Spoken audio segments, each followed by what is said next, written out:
Voltando aqui com o Rubem Pinhatari. Continuando, Rubem, sobre o nosso assunto. Dessa forma, o teatro ou salas de espetáculos de um modo geral, e até mesmo o cinema, sofre hoje desse aspecto social da violência que retira essa população de livre e espontânea vontade de participar. Isso não justifica, mas afeta, né?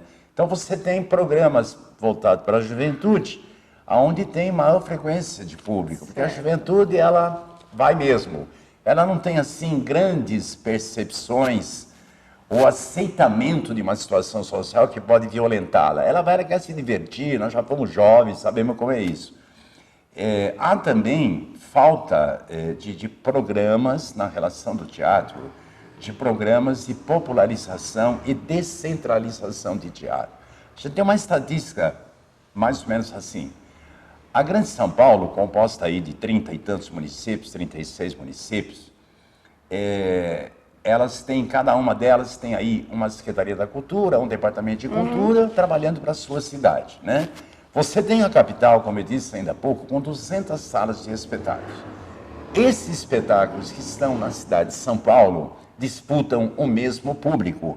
Então, não há uma parceria entre a produção ou as produções da capital junto aos municípios para tentar levar esses espetáculos a um preço mais baratinho, mais módico, para tentar atender a necessidade de um público e até mesmo para formar esse público. Não há também uma integração no aspecto do poder público da capital, das cidades, da Grande São Paulo, do interior, de estabelecer programas nesse sentido. Então, o público ele vai deixando de comparecer na sala de espetáculo pelas razões apresentadas ainda há pouco e também porque não estimula o jovem, o filho, o pai não estimula o filho, a filha, o sobrinho, enfim. E aí, essa geração, ela vai ficando fora de salas de espetáculos, o que é uma pena, o que é um pecado, porque a arte, ela é tão necessária para a nossa vida quanto respirar. Só que a grande maioria não sabe disso. Para saber, é necessário levar essas pessoas para ver um belo espetáculo de dança, né? Um belo espetáculo de teatro, de música, uma exposição de artes plásticas, um programa de literatura falada, comentada, né? Então, a beleza que a arte proporciona, ela é de tal tamanho, ela é de tal forma que eu tenho feito uma pregação quase que evangélica, né, com relação a isso, que eu entendo assim, haverá um tempo, tomara que não, haverá um tempo em que a humanidade, depois de ter experimentado tudo que você possa imaginar, experimentou todo o processo político, de filosofia, de psicologia, de tudo, nada deu certo. Aí, essa comunidade mundial, ela vai ser conduzida para um enorme precipício para a sua própria extinção.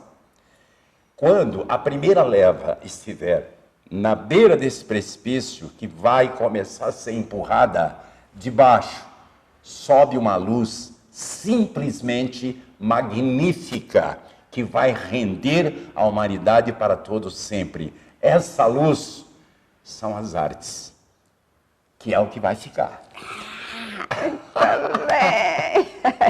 As artes vai apontar no futuro o caminho da humanidade.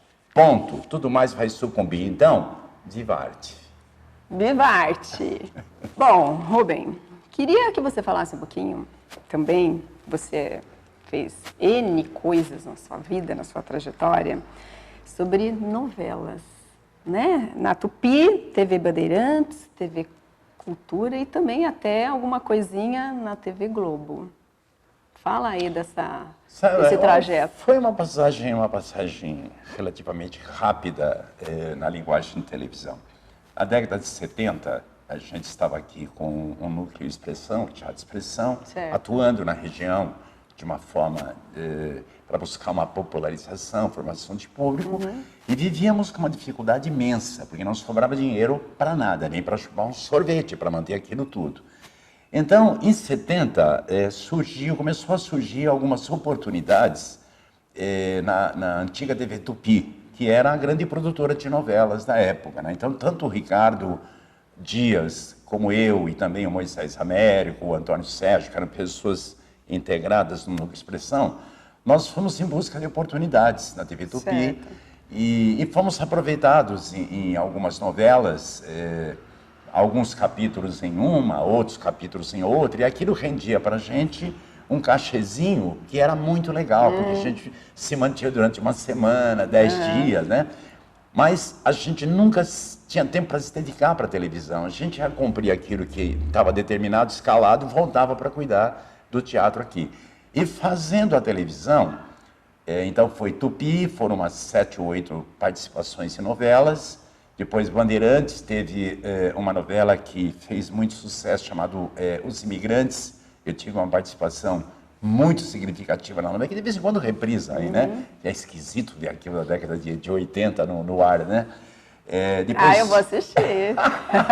na mesma Bandeirantes, o Todo Poderoso, uma novela que fez também um bom sucesso. Depois, alguns especiais na cultura, como Hugo, o Boneco, Casa de Pensão. Eu tive uma participação muito boa nesses trabalhos todos. Mas eis que, fazendo televisão, a sua imagem é propagada, né? Então, porque você leva 20 anos num teatro para ser conhecido por 100 pessoas, a televisão, numa fração de segundos, te coloca a imagem no mundo todo. Naquela época, imagina hoje, né? Aí, o setor de produção de comerciais para televisão, cinema, acabou me descobrindo, né? Então, aí eu recebia muitos convites para fazer comerciais. Comercial para televisão, eu parei de contar no número 243.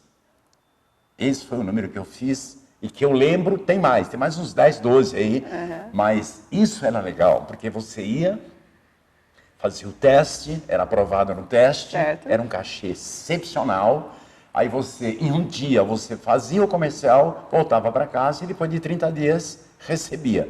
E eu fazia, em média, um comercial por semana. Viajei pelo Brasil quase que todo, fazendo comercial de empresas, produtos, né? E isso, além de nos auxiliar financeiramente, propagou um pouquinho a imagem da gente e deu para a gente uma sustentação física, orçamentária, para poder respirar e criar família, filhos e tal, e tal. Foi muito legal. Mas assim, eu nunca me encantei com isso, nunca me encantei. O que me encantei mesmo foi quando eu fui fazer cinema, na década de 80. E aqui tem uma particularidade, a Boca de Cinema só produzia praticamente as chamadas pornochanchadas. Que na verdade tinha um nome que não faz jus, viu? Não faz jus. Se você assistir uma pornochanchada hoje, você vai ver como era tão ingênuo aquilo, pelo que se faz hoje. São as novelas. Então, entre pornochanchada e filmes fora da Boca de Cinema, eu fiz 43 como ator. Então, isso me deu uma experiência razoável na televisão, uma linguagem, cinema, outra, estúdio de gravação, de dublagem, outra, narração, outra e teatro, outra. Então, aprendi um pouco.